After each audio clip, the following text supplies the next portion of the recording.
Hi guys, Shane here from Airsoft, and today I've got another gun review for you. So today's gun is an LCT AS VAL. A bit of a different review to usual.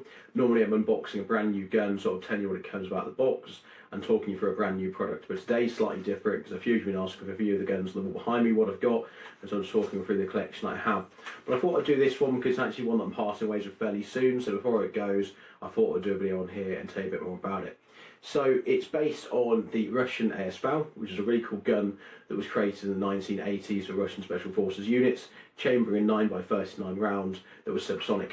And it came with, as you can see, this massive elongated silencer. So as you can imagine, it's a very quiet weapon. If you check somebody else on YouTube with this thing firing, it really is quiet. The Airsoft one's probably only a tiny bit quieter than the real one, I would imagine, and certainly from what I've seen, it's a really cool suppressed weapon. So it's very different to sort of the typical Russian AKs that you might see. So it's a really unique Russian weapon, but in Airsoft terms it's also very unique as well, and it's made by LCT. If you don't know, it makes some really good high quality Airsoft replicas, and this one is no different.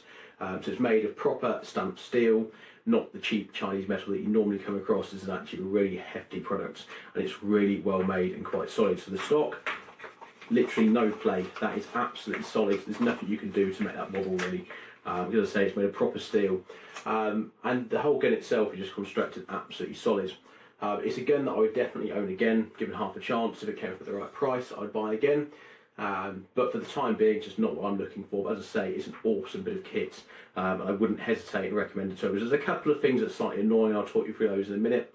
But overall, it's a gun I really love, and it's another great product by LCT. So without further ado, let's take a closer look at this in more detail.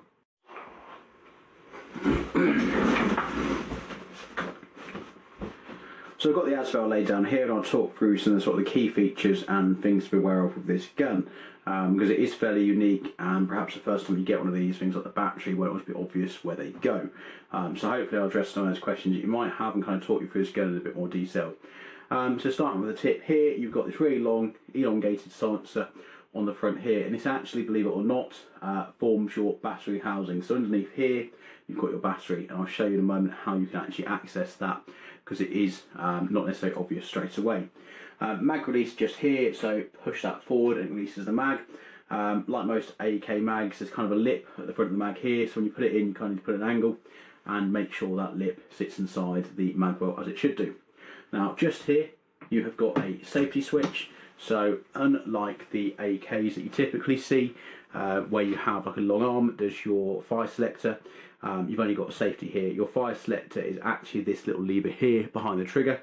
On this side of a single dot, that is your semi.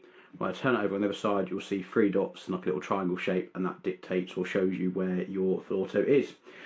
Folding stock, the button to fold it is on the other side, and I'll show you that in a moment.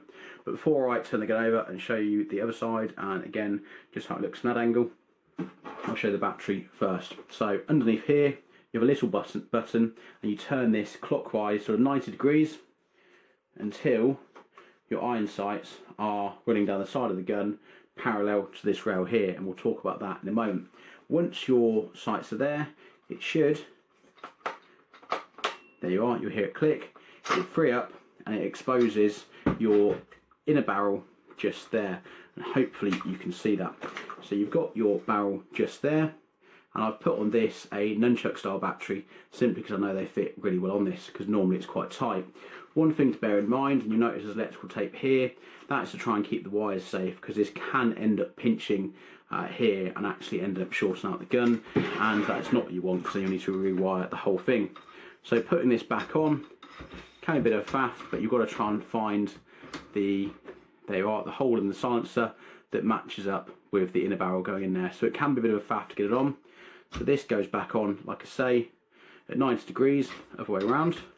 You want it on the same side as the rail. I don't think it makes much difference. I think you can do it from the other side as well. Let's get that barrel aligned. This is what I mean, it can be a bit of a faff. There you go. So that's now on, and that then pushes in there, and then to press that button, push down and twist, and it will click into place like so.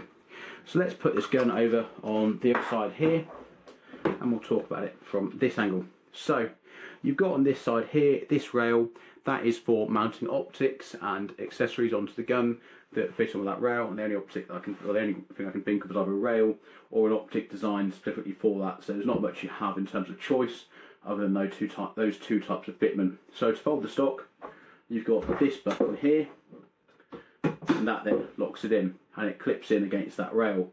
Now, that in mind, just remember that if you put optics on this, you won't be able to fold this over.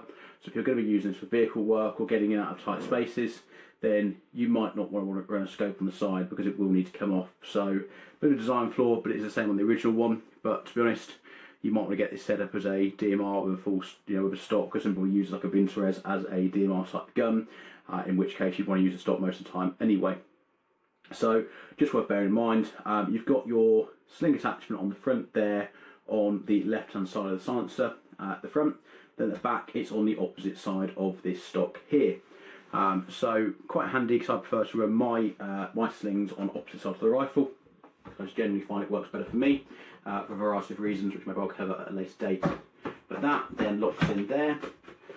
It's a really, really firm stock, as I showed earlier in the video. This doesn't have any wobble at all, so nice and firm. Overall, it's a fantastic gun. LCT did a great job of this. The metal work on this is fantastic, being proper steel, and it looks absolutely the part. It is entirely stock internally, and I've had no issues with this running all weekend long. On the weekends I've used it with no problems at all, and as I say, entirely stock and second hand when I brought it as well, and it's never missed a beat. You've got this dust cover here at the top, pretty much purely for effect, because there's not really anything under there that needs accessing. The hop-up actually doesn't need to be accessed by taking this off. The hop-up, like most AKs, is under the bolt here, and you have like a long lever there that goes backwards and forwards to adjust your hop. So yeah, really cool gun, really great design, love the look of it, and it's something a bit different to the sort of regular AKs you see Russian players using or sort of OPFOR players using. So really cool gun, really enjoyed having this, and I will miss it going forward, seeing it going to another home. But yeah, what a great gun, would highly recommend it, and would always get another one if the chance came up.